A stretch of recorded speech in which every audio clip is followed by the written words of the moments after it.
Hi, everyone, and welcome to the very first episode of Tastemade's Gratuity. I am your host, Darren Bresnitz.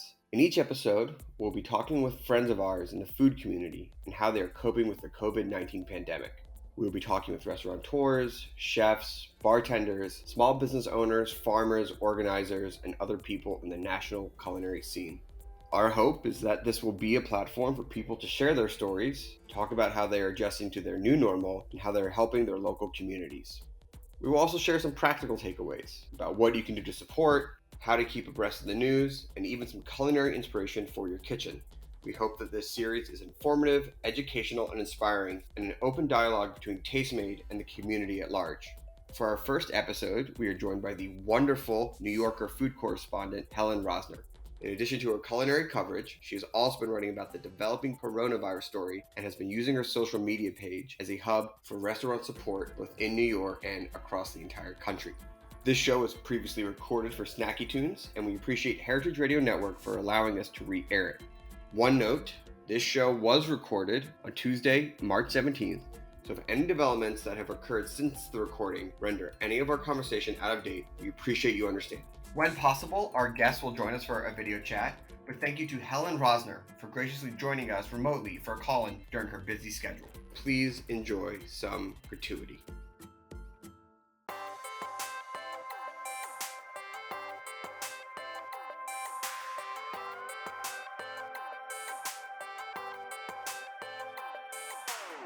We are happy to be joined once again on the show by Helen Rosner, food correspondent for the New Yorker, but also a journalist on the developing coronavirus as a whole. So thank you so much for taking the time to join us on what I'm sure is a very busy time right now.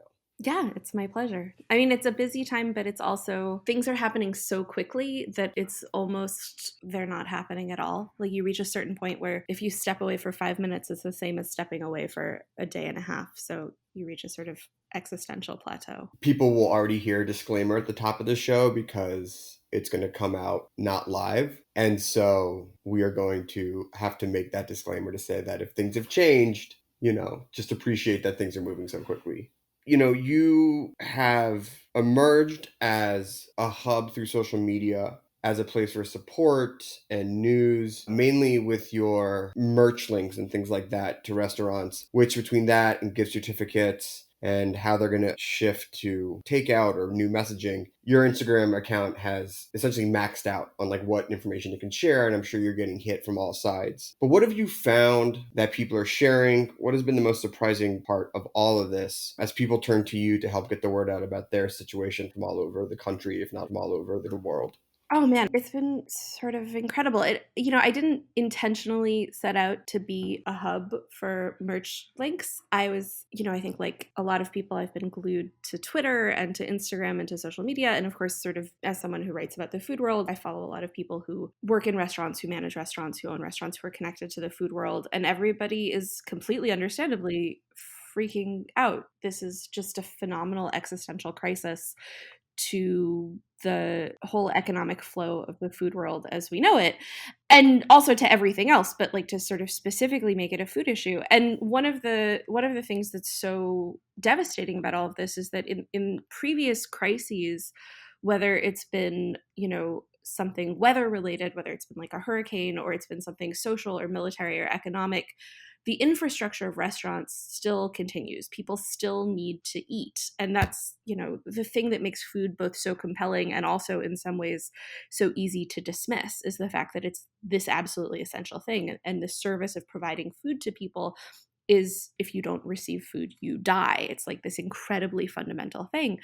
But the nature of containing the spread of the novel coronavirus is directly antithetical to the way that we exist relative to restaurants. We shouldn't be spending time in close proximity to one another. We shouldn't be going to restaurants. We shouldn't be going to bars. People are cutting down on ordering takeout. People are even nervous about going to the grocery store. So, at every single level, this is just a devastating place for a person to be if your livelihood relies on the restaurant industry. So I was thinking and reading and realized that, a lot of the restaurants that I love sell t-shirts and sweatshirts sweatshirts and hats and things like that. And I always like to buy merch from a restaurant if I can, because it's just sort of like a nice way to pad the check and give them a little bit of extra money. I know how tight the margins are. And in a moment like this, I think it's really, really exciting that that's an opportunity for people who might be wondering how they can help out in maybe one of the sort of easier ways, right? Like it's not making a donation, which is physically easy, you know, in terms of like clicking a link, but sort of psychologically and emotionally, it's so much easier for us to engage in a transaction than to engage in a donation.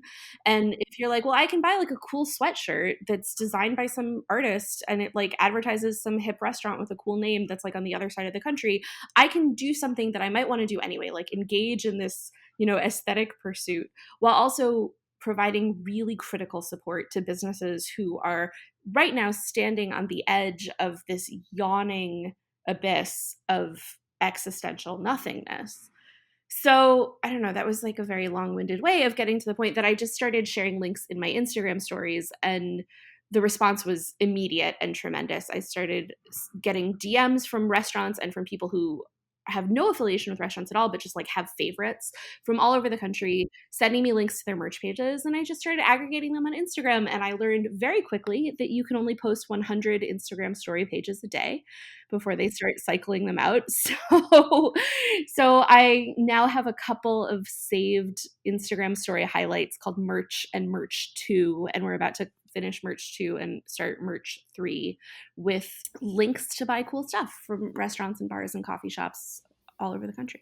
We normally wait to the end for people to talk about their social handle, but if people want to go right now so they can buy while they listen, where can they go? Oh, yeah. So my Instagram account is Helen R, Helenr. And if you are on my profile page, there's story highlights right at the top, and you can click on merch or merch 2. And, you know, there are also a lot of other people. This has been really great. Like, I didn't invent the idea of sharing links to cool t-shirts on the internet. Of And so course. people have been, you know, DMing me and being like, do you mind if I borrow this idea? And I'm like, oh my God, absolutely. This is yours. Like, you don't need to credit me. So I've been seeing so many people creating amazing roundups of these in their local towns, in their communities, for certain categories of restaurant. I'm basically not curating this in any way. I'm just kind of going in chronological order through the list of restaurants that people are sending me. But there's so many roundups of these, and they're fantastic. I mean, you bring up a good point about this being transactional. I give and I get, you know, or you give and you get. And it's great to see that some of these places like Kachka, Egg, some of the places that you've directly posted about, those t-shirts are already sold out, or sweatshirts. So it's working. So yeah, it's making me really happy, and it's also making me slightly concerned.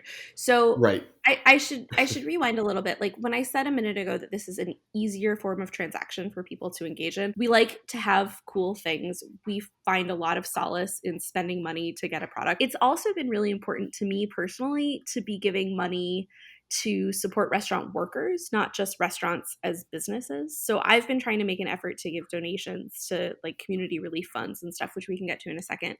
But, you know, I love through some combination of, you know, reaching out to their own networks, having incredibly deep fan bases and communities that care about them. And then people like me and other folks who are sharing links to these merch that places like Kachka in Portland and Egg in Brooklyn are selling out of their t-shirts and being able to pad their bottom lines.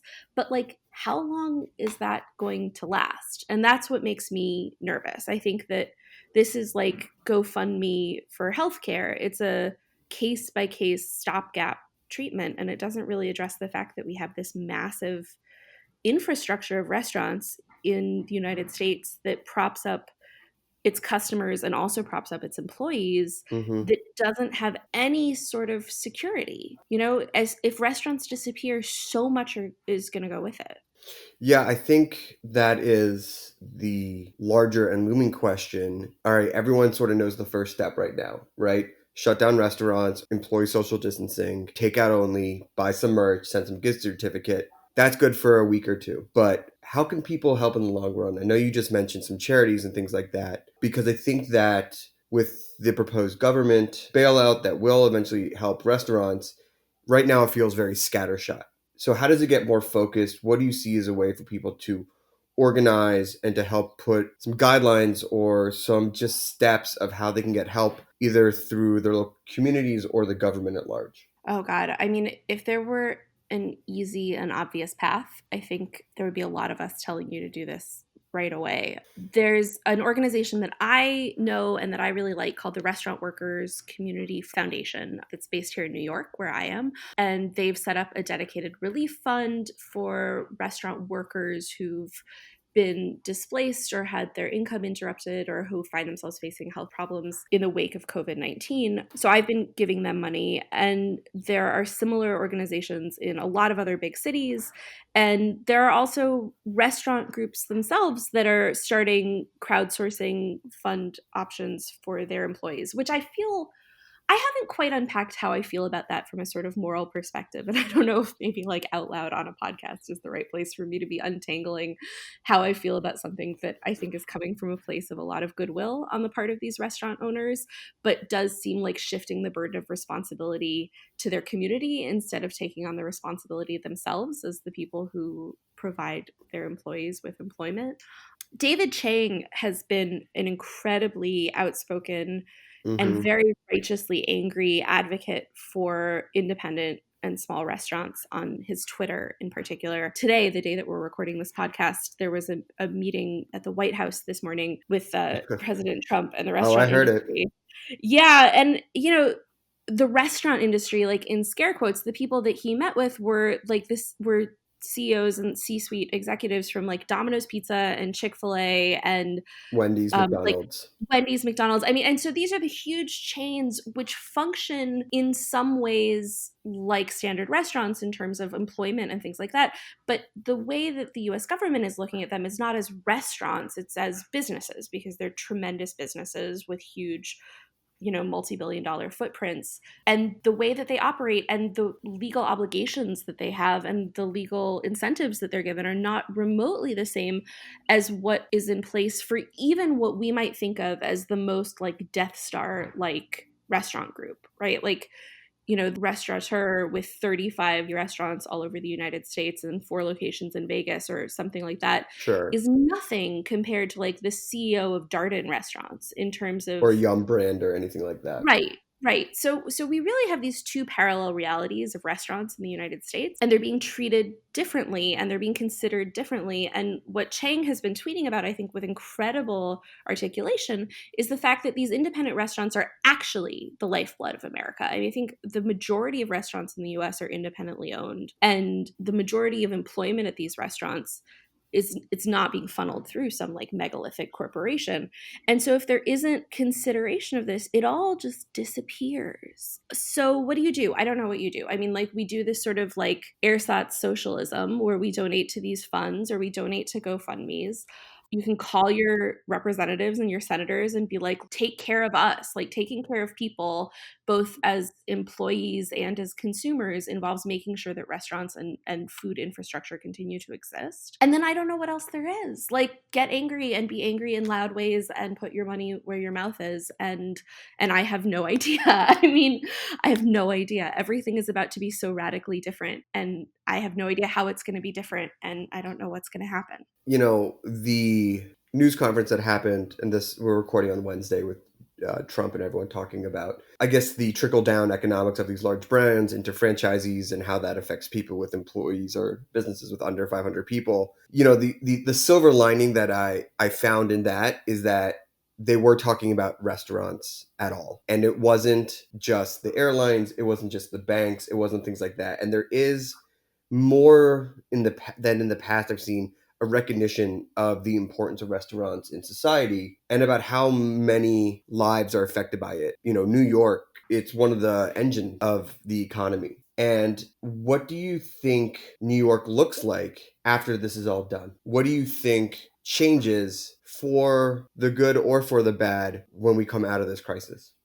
I don't want to cop out and not answer the question, but I think we don't know what the crisis is yet. I mean, we know that there's a viral crisis, and that's, very real and very present, and it's going to touch a lot of lives and it's going to take a lot of lives. But there's a massive, currently sort of shapeless and formless crisis of social culture and our existential sense of ourselves. I mean, right now, people are just sort of getting used to the idea of staying indoors, of doing social distancing, of working from home. And it's a weird adaptation. And I don't know what it looks like once we start getting used to this. I mean, at first we were being told that this was going to be a couple of weeks. And now I don't know if you're reading the same news sources that I am, but people have been saying it's more likely that social distancing measures are going to be required for a couple of months. And there was a story that was published on Vox.com, I think earlier today, that said that it's possible that we're looking at something that could be measured in years. So this is, in every respect, a dramatic recalibration of what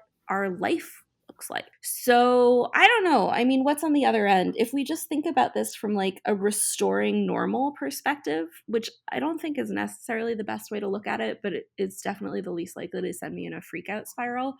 It's definitely the case that a lot of bars and restaurants and other small businesses are not going to survive. It's so huge. I think for a very long time, it's been kind of clear to me, and I think it's similarly clear to a lot of people who pay close attention to the restaurant industry, that the restaurant industry and the food industry in general are really just another way of talking about real estate. And whether a restaurant lives or dies and whether a restaurant can remain open or can open in the first place is so often dependent on its real estate situation. I think there's a reason that all of the oldest restaurants in New York City are restaurants that are located in buildings that they own, for example.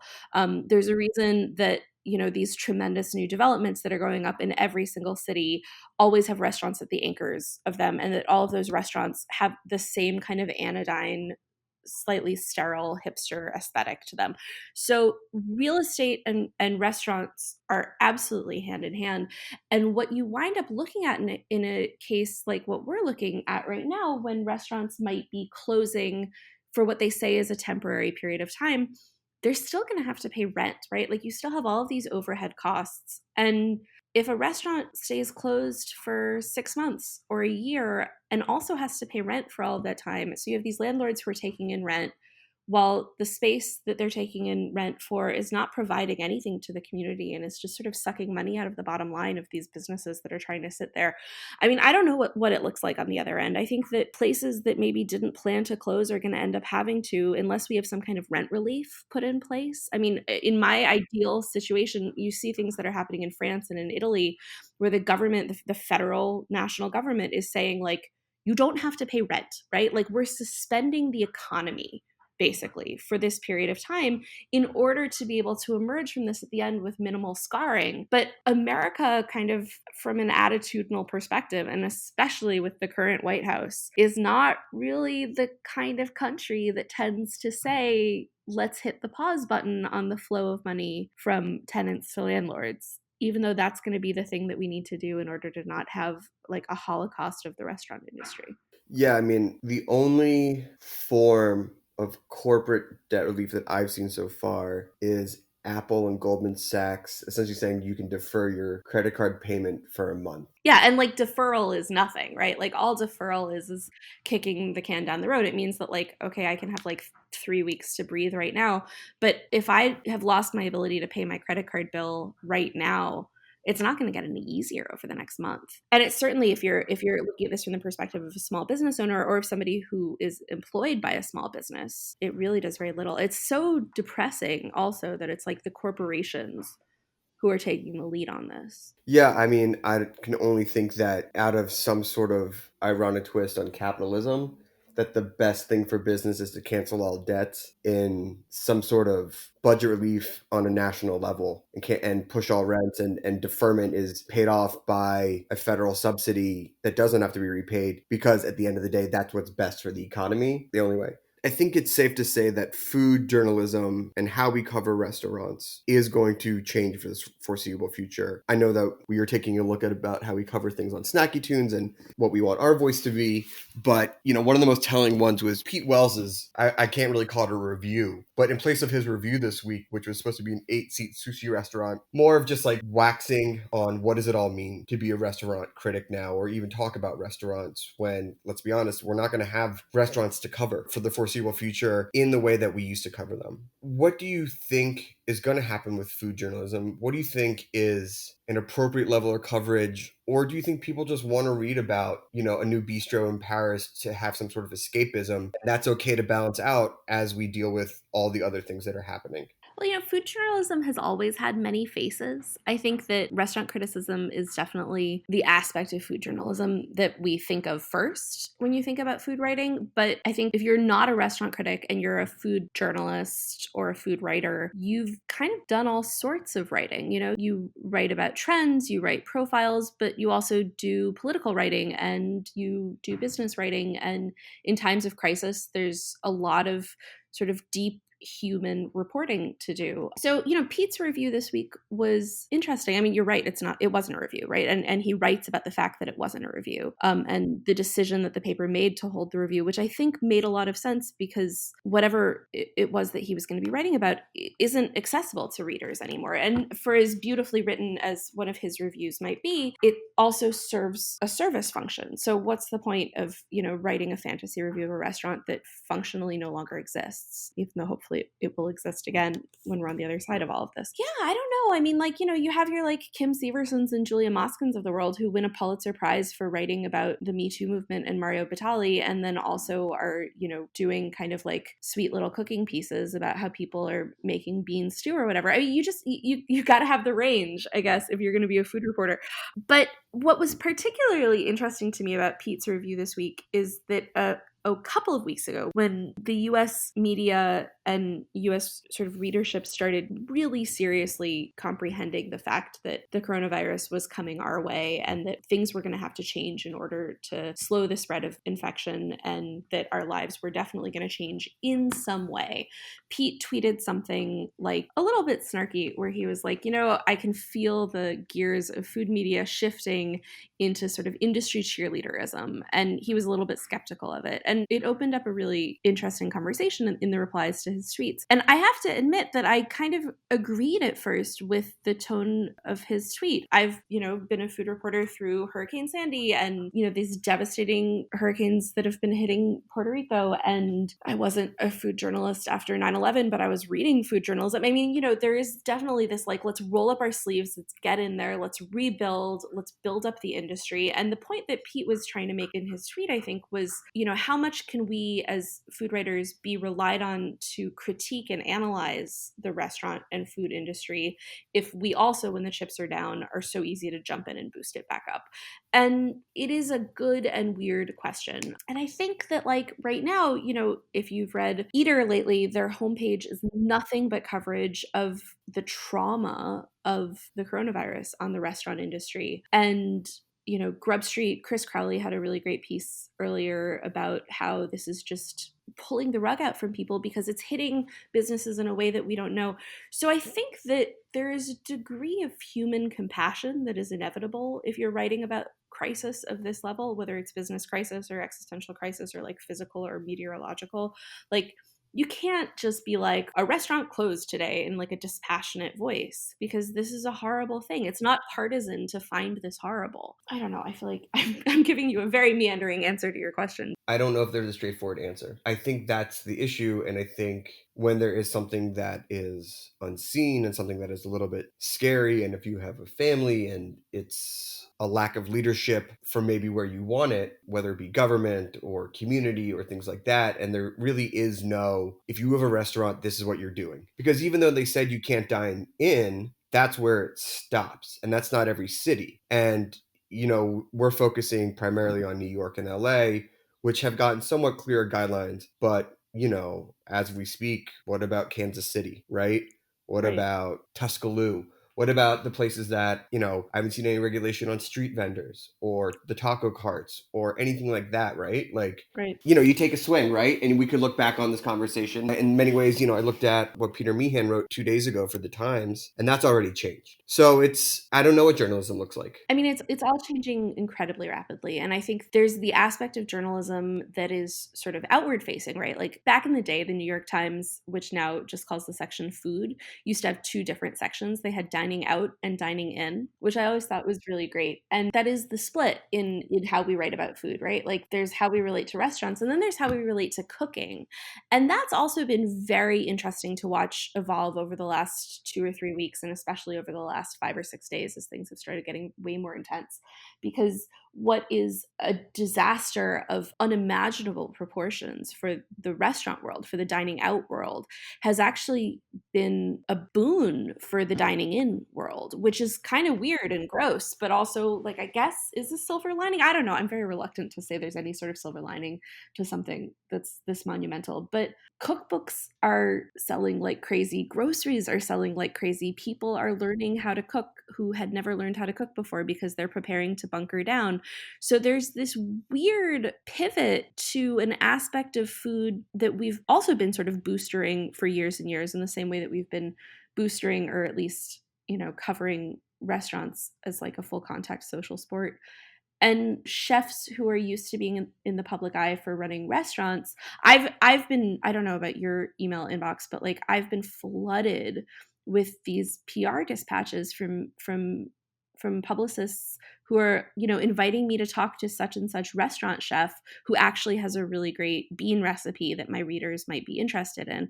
So the mechanism of like culinary fame and the commerce of culinary fame is still churning away in ways that are sometimes kind of gross, but then at the same time I'm like, I don't know, like your whole livelihood is being threatened. Maybe I shouldn't be so judgmental of the fact that you're pitching yourself as an expert on quarantine cooking.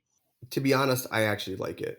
I think that people who've maybe never looked inside the kitchen or thought about cooking or want to cook more can all of a sudden have someone like Massimo teaching you how to make pasta or something like that is some sort of comforting through the community. Now, where the monetization happens or if there's profit, there's always that weird moment. I remember post 9/11 when like the grace period of cashing in had ended and then every brand put out there, we understand these are rough times, but we're still open for business, sort of, New York Times full page ads. So I get that the balance is weird, but for people who have maybe never cooked before, who have never even thought of stocking their pantry, who don't know how they're going to feed themselves because they've only relied on eating out, I think there's maybe something where you look at these people who are experts or celebrities in the food world that are offering some comfort in this time. Yeah, no, I mean, I agree. I think that I'm like definitely too quick to judge. I also think though that at the same time there is this consideration of like, if I go to a restaurant and I spend $100 on a meal there, and it's because I feel like I have some sense of connection to or admiration for the chef who's the face of that restaurant, my $100 gets portioned out into money that ends up in the pockets of probably 2 or 3 dozen people, right? Between the servers, the dishwashers, the bussers, the purveyors, the night porters, etc. If I buy a celebrity chef's cookbook, or if I, subscribe to their newsletter, or if I, buy their bottled hot sauce or whatever it might be, I'm not sure that my money goes to support the same breadth of people. And I also am probably less likely to be sure that the people who are being supported by that, like the support system behind the celebrity face, are people who are in as precarious a situation as restaurant workers are. I don't know. I'm so all over the place about this. Like, I want to throw all of my money at everybody in the world, like to the point where like I'm in need of people throwing money at me. But at the same time, I'm also like, I don't know, I'm slightly skeptical of some of the, oh God, I shouldn't like say this into a microphone. I think there are almost everybody right now is acting in good faith and from a place of goodness and concern and genuine care.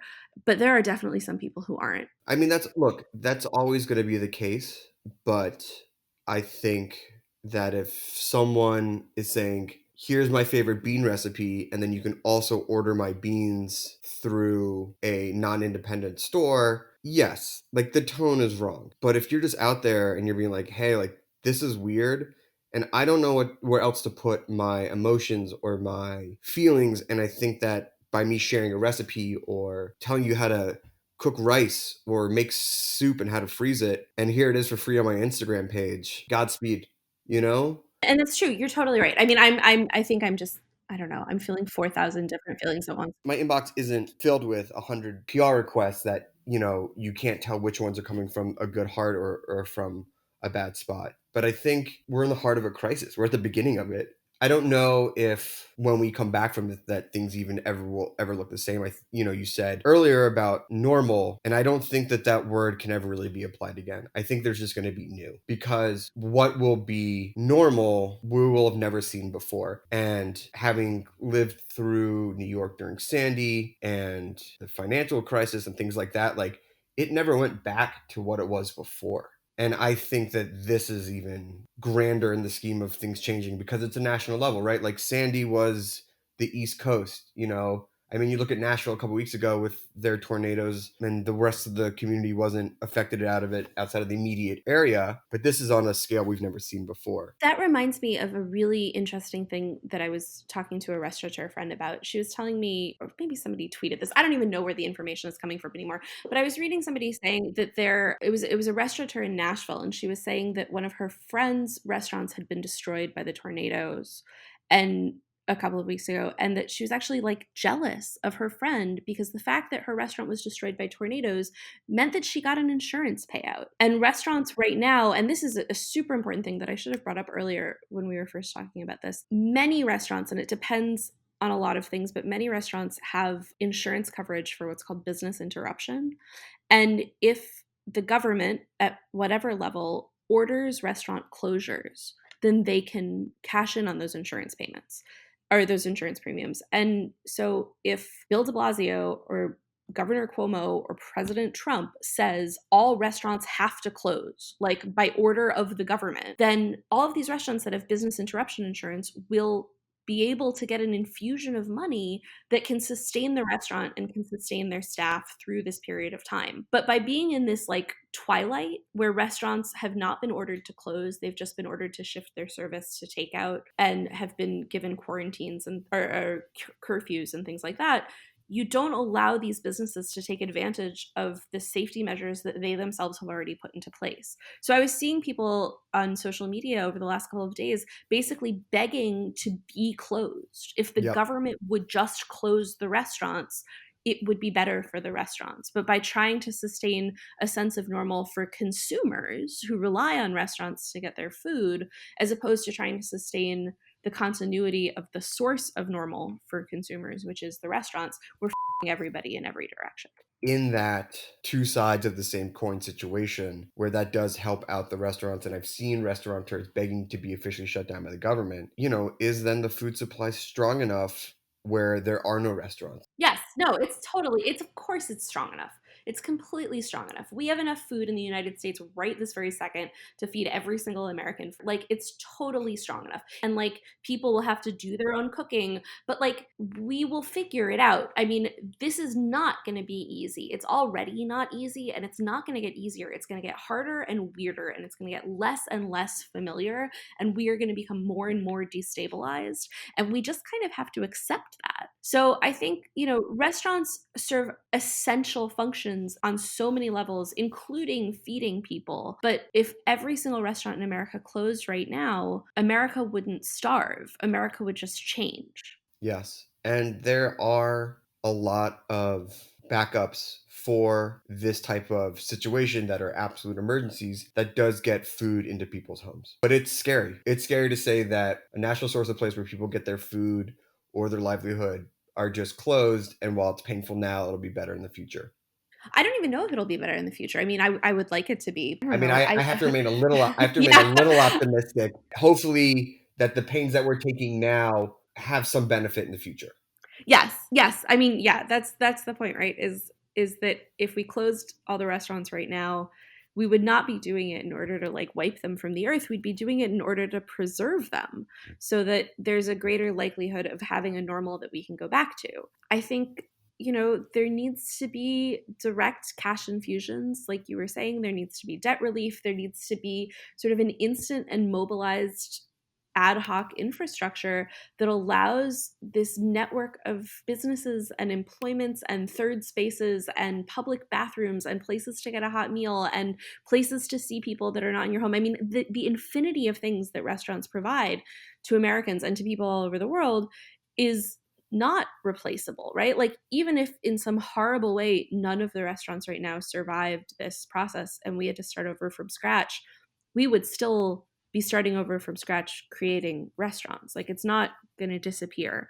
But I think that the best way to preserve some semblance of what we have now, the specific restaurants, the specific spaces, the livelihoods of these specific people at every level of the employment hierarchy, is to recognize that we have to work preemptively to save them. I think that's a great point. I think that the new shape and form of restaurants is something that we'll be seeing in the next few weeks, few months, and few years. Now, I want to sort of bring it back to helping directly in the immediate future, the next few weeks. I know that we have merch and we have gift certificates and things like that, but are there any charities or any unionized centers of places that people could donate to or send relief to that are doling out money to people who may not own a restaurant or may have already been let go from their job?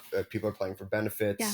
Any sort of central type of stuff that you can sort of let the listeners know about? Sure. So the Restaurant Workers Community Foundation, which I already had mentioned, does really incredible work. They are in general a group that is dedicated to wage fairness and gender equity and stuff like that. But right now they have a dedicated fund for COVID-19 relief. The One Fair Wage Emergency Fund is providing direct cash assistance to individual restaurant workers who are having income interruptions due to the coronavirus. There's been a really interesting thing that's been put together called restaurant dining bonds. So if you go to supportrestaurants.org, there are a lot of restaurants that are basically selling discounted gift cards. That's effectively what this is. They get a cash infusion now, and then later on you can realize your cash infusion for greater than the amount that you put in. I think in most cases it's something like a 20% or a 40% discount. So if you buy a $100 restaurant bond, then that could pay off later on when they're ready to reopen in like $120 or $150 worth of credit for the restaurant. And that's a really great one for supporting restaurants at the business level. The previous two that I'd mentioned are about sort of individual restaurant workers and giving them direct cash. There are also a lot of individual restaurants that are sending up funds, both for their specific workers and for their communities and the restaurant communities that they're part of. I would say if you go to the food page of whatever your local indie food publication is, if you live in a city that has an eater, they've got a lot of them. The website Taste Cooking has been keeping a really great aggregated list of places where you can donate to support restaurants and restaurant workers. The Times, I think, has been keeping a running list. And of course, Twitter, Instagram, people are really doing a lot of work putting these lists together, and it's fantastic. But I would really, really urge everybody who's listening, I feel super weird, like direct address to you, the listener. If you can afford to buy cool merch, I would also really, really urge you to make donations to the individual restaurant worker funds. It's so great to keep the businesses afloat. And so many of these businesses are funneling that money directly into their workers. Like Tom Colicchio, for example, at all of the craft restaurants, if you buy a gift card for a craft restaurant, 50% of that is going directly to support the workers right now. And there are a lot of restaurants that are doing things like that.